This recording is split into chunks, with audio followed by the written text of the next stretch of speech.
विवाह का प्रस्ताव आया।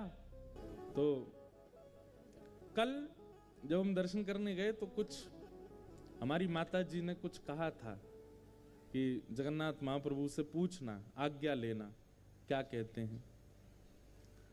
तो हमने जगन्नाथ महाप्रभु को प्रणाम किया। मैंने कहा आप कैसे हैं? ठीक हैं, आनंद में हैं, बड़ी कृपा, आप हमको बुलाते रहते हैं। अभी सितंबर में हमारी कथा भी जगन्नाथपुरी में है।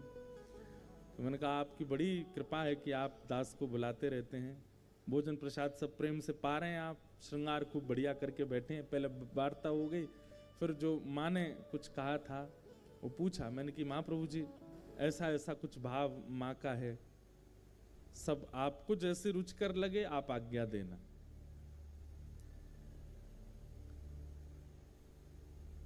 अब मैं बैठा था, कोई आज्ञा तो कुछ दी नहीं उन्होंने, ऐसा कुछ मन में आया नहीं कि ये कह रहे हो कि हाँ ठीक है।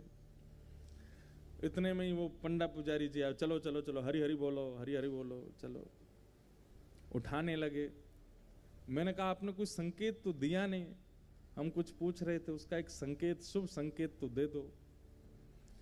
तो मैंने मन में विचार किया कि ये पुजारियों के हाथ में जो डंडी लगी रहती हैं, 2 डंडियां लगी रहती हैं, उसको ऐसे मारते हैं सिर पे। मैंने कहा अगर ये डंडी पड़ी तो समझ जाऊंगा ठाकुर जी मना कर रहे हैं, और अगर कोई ठाकुर जी की प्रसादी माला आ गई तो समझ जाऊंगा हाँ कह रहे हैं।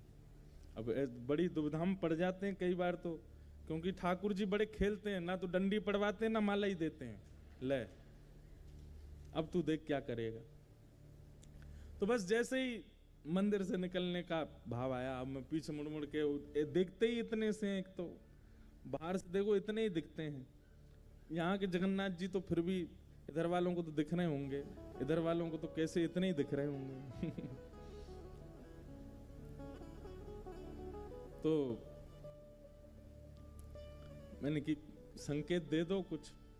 इतने में ही बस कहा ही था, एक पुजारी जी भीतर थे, वो पहचान गए, दौड़ गए, रुको रुको रुको रुको व्यास जी रुको रुको रुको, झोली करो। तो मैं वस्त्र आगे किया, उसमें तुलसी जी पधरा दी और फिर ठाकुर जी के श्री अंग का कमल पधरा दिया। लो